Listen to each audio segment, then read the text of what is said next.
बहुत बहुत स्वागत है, नंदन है, आभार है आप सबका एजुकेशन इलाहाबाद के चैनल पर। मैं हर्ष प्रजापति उपस्थित हूँ आप सबके समक्ष अति महत्वपूर्ण जानकारी के संदर्भ में। इस वीडियो के माध्यम से हम चर्चा करेंगे इलाहाबाद विश्वविद्यालय स्कॉलरशिप के संदर्भ में। देखिए, इस वर्ष डिग्री कॉलेज की अपडेट आई है और यूपी स्कॉलरशिप के संदर्भ में महत्वपूर्ण जानकारी अभी मैं आपको बताने जा रहा हूँ। कई बच्चों का कई सवाल है, तो उसको हम इस वीडियो में कवर करेंगे, जिससे कि आपकी फिर अन्य कोई क्वेश्चन ना रह जाए। जितने भी आप सवाल लगातार कर रहे हैं उनका मैं जवाब देने जा रहा हूँ। एनरोलमेंट वगैरह बहुत आप सब परेशान हैं, तो इस वीडियो को बहुत लास्ट तक देखिएगा और जिससे कि आपको पूरी जानकारी प्राप्त हो सके। ठीक है, चलिए स्टार्ट करते हैं। पहले स्टार्ट करने से पहले मैं आपको ग्राफिक्स के माध्यम से जो अपडेट है वो दिखा दे रहा हूँ, उसके बाद हम आगे बात चर्चा करेंगे। ठीक है, चलिए स्टार्ट करते हैं। सर्वप्रथम देखिए, इस वर्ष डिग्री कॉलेज की यूपी स्कॉलरशिप हेतु आवश्यक सूचना है, इसको ध्यान से आप एक बार पढ़ लीजिए। महाविद्यालय में नियमित अध्ययनरत सभी कक्षाओं के पिछड़े वर्ग यानी ओबीसी अल्पसंख्यक वर्ग के छात्र छात्राओं को सूचित किया जाता है कि यूपी स्कॉलरशिप की वेबसाइट पर फॉर्म ऑनलाइन भरकर कॉलेज छात्रवृत्ति काउंटर पर चेक कराकर ही फाइनल सबमिट करें। इसका मतलब देखिए क्या है कि जब आप अपना फॉर्म भरते हैं तो आपका फॉर्म जो है लॉक नहीं होता है। ठीक है, उसको बोला जाता है कि संस्थान में एक बार जाँच करा लीजिए, उसके बाद लाइए और जमा करिए, मतलब फिर फाइनल लॉक लगाइए। तो ये बोला गया है कि आप लोग चेक करा लीजिए संस्थान से, ठीक है, काउंटर से। यूपी स्कॉलरशिप की वेबसाइट पर फॉर्म ऑनलाइन भरकर छात्रवृत्ति काउंटर पर चेक कराकर ही फाइनल सबमिट करें। फाइनल सबमिट की हार्ड कॉपी की 2 प्रति तथा स्कॉलरशिप कैप्चर फॉर्म एवं समस्त अभिलेखों की 6 प्रति के साथ दिनांक 18 नवंबर से 30 नवंबर तक छात्रवृत्ति काउंटर नंबर 9 पर समय 10:30 से 2:30 बजे के बीच में अवश्य जमा करें। देखिए, ये तो है कॉलेज का। ठीक है, कैंपस के बच्चे कंफ्यूज नहीं होंगे। ठीक है, पहले आप डीएसडब्ल्यू जाएंगे, वहाँ से उसको मोहर साइन करा कर टेस्टेड करा लेंगे। ठीक है, उसके बाद स्वामी विवेकानंद हॉल में, ठीक है, जो न्यू बिल्डिंग के पीछे है, वहाँ पे आपको सबमिट करना है छात्रवृत्ति के काउंटर। कैंपस के बच्चे कैंपस में जो मैंने बताया वहाँ जमा करेंगे। कॉलेज के बच्चे अपने कॉलेज में काउंटर, से सीएमपी में छात्रवृत्ति काउंटर, वहाँ जमा करेंगे। एडीसी वगैरह में क्या है कि जहाँ पे बीए बीएससी बीकॉम का जहाँ पे काउंटर बना हुआ है, गेट से आप अंदर जाते हैं तो वहीं पे लेफ्ट साइड में है, वहीं आपका जमा होगा। ठीक है, तो अलग कॉलेज में कॉलेज का जमा होगा, कैंपस में कैंपस का जमा होगा। ठीक, अब आगे की अपडेट बताते हैं। समय वगैरह यहाँ पे देखिए दिया गया है। और ये एक चीज़ याद रखिए, अभी आपका एक और सवाल जो मैंने देखा अभी बच्चों में, उनका ये सवाल है कि जिन जैसे एसपीएम के कोई बच्चे हैं तो सब लोग अपना फॉर्म भरना स्टार्ट कर दीजिए। ठीक है, संस्थान में जाइए, चेक कराइए और करा के उसको फाइनल लॉक कराइए, क्योंकि अभी आप लोग फॉर्म भर रहे हैं, आप लोग को लग रहा हो कि कोई दिक्कत नहीं है।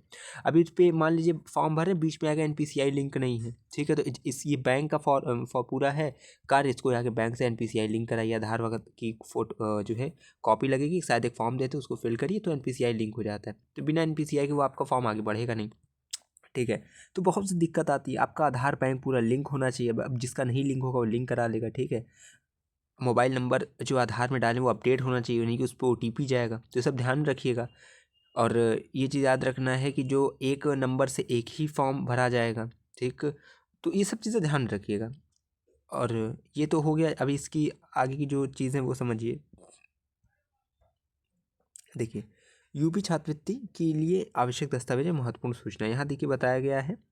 छात्रवृत्ति हेतु आवश्यक सूचना यहाँ पे है कि महाविद्यालय में नियमित अध्ययनरत छात्र छात्राएं वर्ष 2024-25 की छात्रवृत्ति जिनके अभिभावक की वार्षिक आय 2.5 लाख रुपए से कम है होनी चाहिए। ठीक है, ये 2.5 लाख से अधिक ना हो, कम हो, वे ही ऑनलाइन आवेदन कर सकते हैं। ऑनलाइन आवेदन करते समय अपना नामांकन या रजिस्ट्रेशन संख्या, बीए बीकॉम बीएससी बीएलएलबी एवं बीवॉक प्रथम वर्ष AP 4705 भर सकते हैं। ठीक है, तो ये चीज़ें समझ गए होंगे। देखिए, जिसकी भी अगर जैसे कोई ज़्यादा क्वेरी है, नहीं समझ में आ रहा है, ठीक है, तो आप एक बार काउंटर पर जाकर संपर्क कर लेंगे तो वो आपको बेहतर पता चल जाएगा। ठीक है, और अपने से अगर कुछ नहीं समझ में आ रहा है तो आप सोचें कैसे भर दे रहे, बाद में देखा जाएगा, तो उसको पहले क्लियर कर लीजिए। अभी समय बहुत है और इसकी डेट वगैरह भी एक्सटेंड होती रहेगी। लास्ट ईयर जो है जनवरी जो है दूसरे सप्ताह तक फॉर्म वगैरह कैंपस और कॉलेज सबकी डेट बढ़ती जाती है और जनवरी तक यहाँ की डेट जाती है। तो ये है कि आप विंटर वेकेशन से पहले अगर काम करेंगे तो बेहतर रहेगा। बाकी यहाँ पे आपको दस्तावेज लिखा गया, अभी हम और चीज़ें आपकी क्लियर करेंगे। देखिए, जाति प्रमाण पत्र देखिए 1 से लेकर 10 तक के पत्राचार संलग्न कर छात्रवृत्ति काउंटर पर जमा करना है। और ये जो दस्तावेज है सबको जमा करना है। ठीक है, चाहे आपको कॉलेज कैंपस में हो तो पूरी चीज़ें लगेगी, जाति आय निवास। ठीक है, ये सब क्या अपडेटेड होना चाहिए। लास्ट होता नहीं कि इसकी जो डेट होती है वो 3 वर्ष की होती है। तो आप लोग अपना चेक कर लीजिएगा कि आप लोग का जैसे जिस डेट को बना है उस डेट में 3 साल और ऐड कर देंगे। ठीक है, मान लीजिए 2019 में बना है। ठीक है, तो इसमें 3 साल अगर ऐड कर देते हैं तो ये 2022 निकलता है। ठीक है।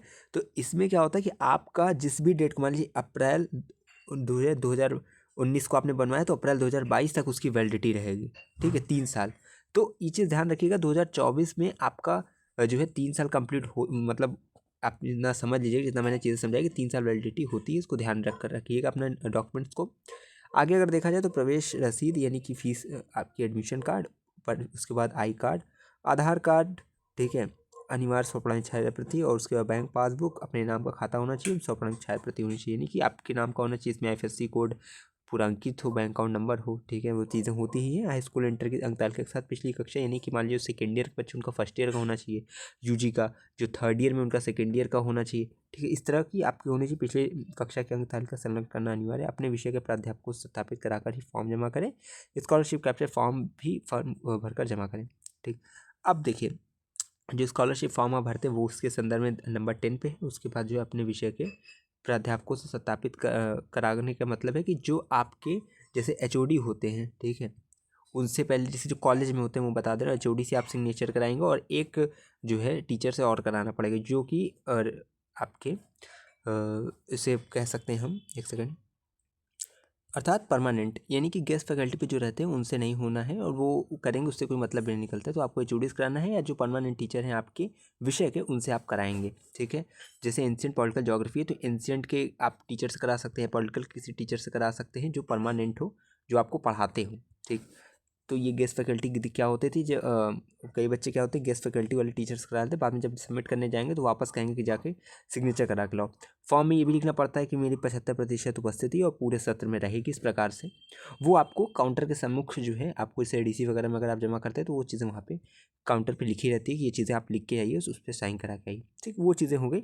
आगे देखिए, आपको दिखा रहे हैं, देखिए यहाँ पे है कि कैसे आपको फॉर्म वगैरह भरना है, ठीक है। उम्मीदवार 20 दिसंबर तक आवेदन कर सकते हैं, डरने कोई बात नहीं है, डेट एक्सटेंड होगी ही, हर साल होती है, पिछले साल जनवरी गई थी, ठीक है, क्योंकि पिछले साल विंटर वेकेशन पड़ गया था, DSW बंद था, ठीक है, बाकी स्कॉलरशिप का काउंटर ओपन था, तो कई बच्चों की ये भी दिक्कत थी, फॉर्म तो फिल हो गया था लेकिन DSW से अटेस्टेड ही नहीं कराए थे, तो फिर वो चीज़ें वहीं रुक गई थी। उसके बाद जब 1 जनवरी को आपका विश्वविद्यालय ओपन हुआ था नए वर्ष में, उसके बाद जो है फिर बच्चे अपना DSW से अटेस्टेड कराते हैं और जमा करते हैं। लेकिन आप कोशिश करिएगा विंटर वेकेशन जो आपका होने वाला है उससे पहले ही आप करा लें।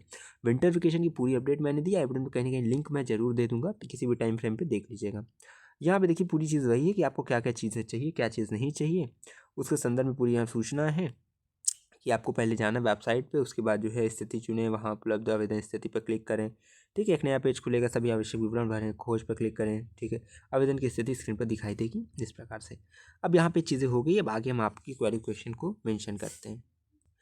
देखिए अब यहाँ पे कुछ सवाल होता है बच्चों का, जैसे कि मान लीजिए कि कई बच्चे ये भी कह रहे हैं कि जिनके कॉलेज से अभी तक नोटिस नहीं आई वो क्या करें, तो भैया वो भी भरिए। जब आपका जैसे नोटिस आया ना, आप काउंटर पे एक बार जाके पता कर लिए, चेक करा लीजिए, अगर कोई अपडेट वो देते हैं कि हाँ अभी इतने दिन के बाद आपको जमा करना है, तो फिर उस हिसाब से आप करिए, लेकिन फॉर्म वगैरह आप भरवा लीजिए, ठीक है। अपना कोई दिक्कत उसको सही करवा लीजिए।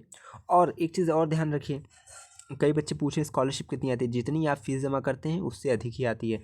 इनरोलमेंट नंबर के संदर्भ में आप पूछ रहे थे, जिनका इनरोलमेंट नहीं, वो इनरोलमेंट करा के भरेंगे, ऐसे मत भर ही दीजिएगा, ठीक है, तो दिक्कत आ जाएगी।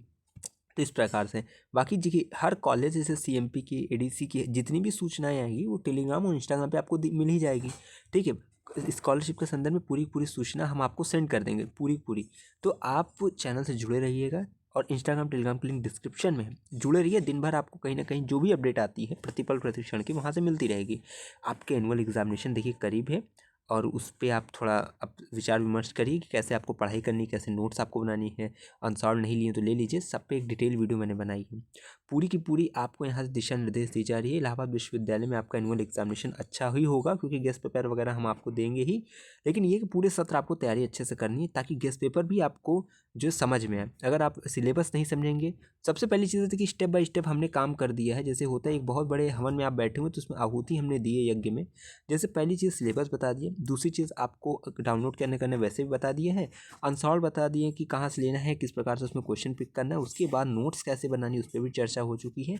नोट्स कैसे बनेगी आंसर राइटिंग करके, तो आंसर राइटिंग कैसे करनी उस पर भी डिटेल वीडियो बना दी है।